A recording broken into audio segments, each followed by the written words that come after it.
This is the fifth in a series of short videos spotlighting treasures from the rare book collection of the University of Mary Washington.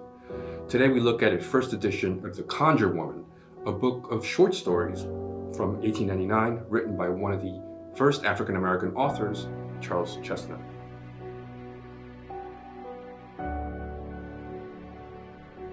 The Conjure Woman is a collection of short stories that uses local color and supernatural twists to dramatize the North-South racial divide.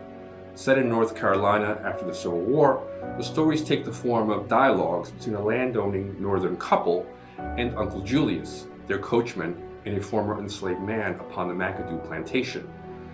Chesnutt uses African American folklore to infuse the antebellum plantation with a proto-magical realist sensibility. In this haunted South, characters transform into grapevines, mockingbirds, black cats, mules, wolves, hummingbirds, and trees. While speaking in a stylized African American vernacular, Uncle Julius tells cautionary tales to ward off his boss's financial ruin. Yet, these are actually sly stories of resistance to Northern capitalism in the development of Southern industries. Operating as a black reinvention of Ovid's Metamorphoses, the book blends consciousness with trickster mythology. This, in my view, separates the Uncle Julius character from one popular source, Joel Chandler Harris's Uncle Remus.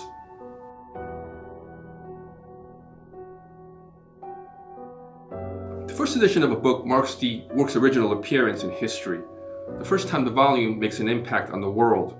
This copy of The Conjure Woman is a first U.S. edition from 1899, published by Houghton, Mifflin and Company at the Riverside Press in Cambridge, Massachusetts. It is a collation of 7 short stories, some of which appeared in literary magazines as early as 1887, including in the Northeastern firebrand, The Atlantic Monthly. The cover art captures the book's humor, charm, and sleight of hand. It winks at the clever reader, able to locate the subversion in the tall tales. A portrait of Uncle Julius flanked by identical white rabbits announces magic, animal tales, and the enchantments of storytelling. Yet the publisher's business logic is also at work here. The image of Uncle Julius is similar to the one that features in the title page of the 1881 book, Uncle Remus, His Songs and His Sayings. So what makes this first edition of Chesnutt's The Conjure Woman different from common paperback or digital versions? I provide 2 answers to this question today.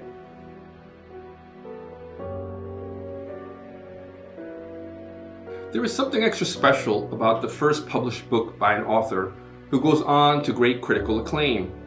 Usually such careers feature greater and more important books down the line. Nonetheless, this first artifact is the inaugural statement of an artist in the form of his first book. Chesnutt would write other major works, most notably The Marrow of Tradition, a 1901 novel about racial violence in the post-bellum segregated South. The first edition of The Conjure Woman remains unique because it gets us closest to the origin, the source of the author's creativity.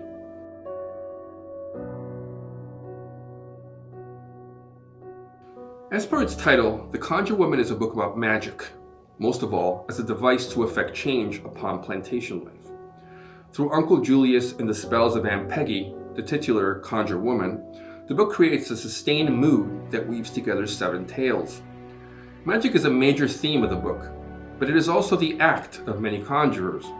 Beyond that, it describes Uncle Julius's powers of narrative showmanship. Multiplying these strengths further, we might think of the collation, assembly, and fusion of stories into a single book as a shape-shifting spell cast jointly by author, illustrator, and publisher. The bewitchment of imaginative literature is on full reveal here. The book is the product of a creative conjuring act that leaves something new in the reader's hands. The fact that this is a book by one of the first African American authors strengthens the analogy through Chesnutt's Herculean effort. Astonishing, too, is that this copy survives in excellent shape after 120 plus years. Its wonderful condition lends it that extra touch of magic.